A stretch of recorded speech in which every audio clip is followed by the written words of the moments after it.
Coucou les beautiful, j'espère que votre été s'annonce bien. Et avant qu'on se mette tous à profiter intensivement de la chaleur et du soleil, j'aimerais attirer votre attention sur 5 produits pas forcément très connus, qui font pourtant partie de notre consommation quotidienne, mais qui peuvent s'avérer assez dangereux pour notre peau ou nos cheveux s'ils sont mal utilisés. Alors c'est parti, en espérant que ça pourra vous aider à passer un été en toute sérénité.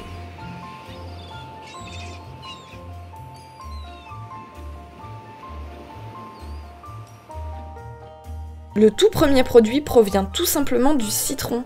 Et oui, celui que l'on utilise dans la cuisine. En fait, c'est sa peau qui est problématique puisqu'elle renferme les fameuses huiles essentielles, si parfumantes et très appréciées dans nos assiettes et desserts. Pourtant, elle est très photosensibilisante et il suffit que vous ayez épluché ou pressé un citron, puis touché votre visage. Avec un peu de soleil juste après, vous allez brûler.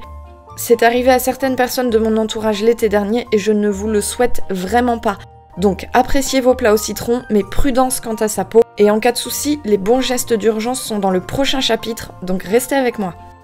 Car oui, en second, j'aimerais vous parler plus largement des huiles essentielles, parce qu'il n'y a pas que le citron qui est photosensibilisant, donc renseignez-vous toujours sur les effets avant d'en utiliser. Et bien sûr, respectez toujours scrupuleusement les dosages. Ce sont des concentrés de plantes, donc il faut les utiliser avec précaution.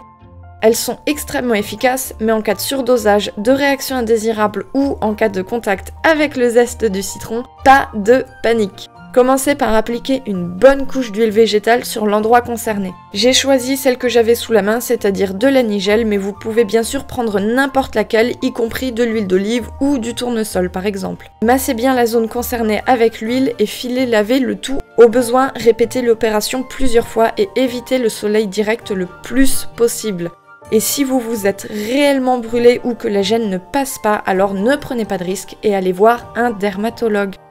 En troisième, on va parler d'une soi-disant crème solaire naturelle que l'on voit se démocratiser de plus en plus depuis l'été dernier. J'ai bien entendu nommé les huiles végétales. Et oui, parce que certaines huiles végétales ont des indices de protection comme l'huile de sésame ou l'huile de pépins de framboise. Le seul problème, c'est que cet indice de protection dépend des conditions de culture de la plante, ainsi que la méthode d'extraction de l'huile, de sa conservation, de son âge, de l'acidité de votre peau, de votre transpiration, etc., etc. Bref, c'est beaucoup trop de facteurs pour être vraiment fiable et nous n'avons aucun moyen de le mesurer. Alors s'il vous plaît, ne prenez pas de risques et protégez-vous avec des vêtements par exemple, ainsi qu'en ayant une attitude face au soleil qui soit responsable vis-à-vis de vos horaires et vos temps d'exposition. En quatrième, comme chaque été, on retrouve le grand retour des huiles végétales sèches pour nourrir la peau.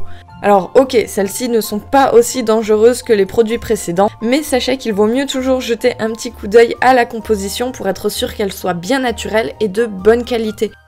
Parce que votre peau n'en bénéficiera que si l'huile est exempte de tout ingrédient synthétique ou trafiqué. Et en cas de doute, mieux vaut vous tourner vers des huiles végétales pures.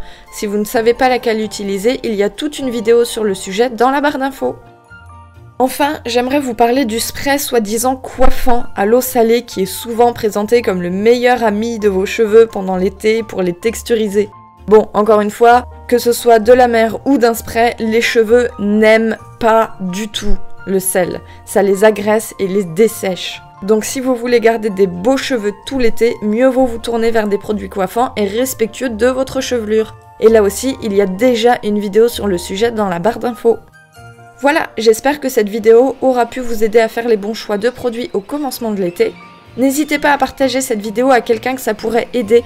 En attendant, je vous donne rendez-vous dans la prochaine vidéo qui sera un petit peu spéciale puisqu'il s'agira d'un défi à faire tous ensemble. Alors restez connectés et prenez soin de vous.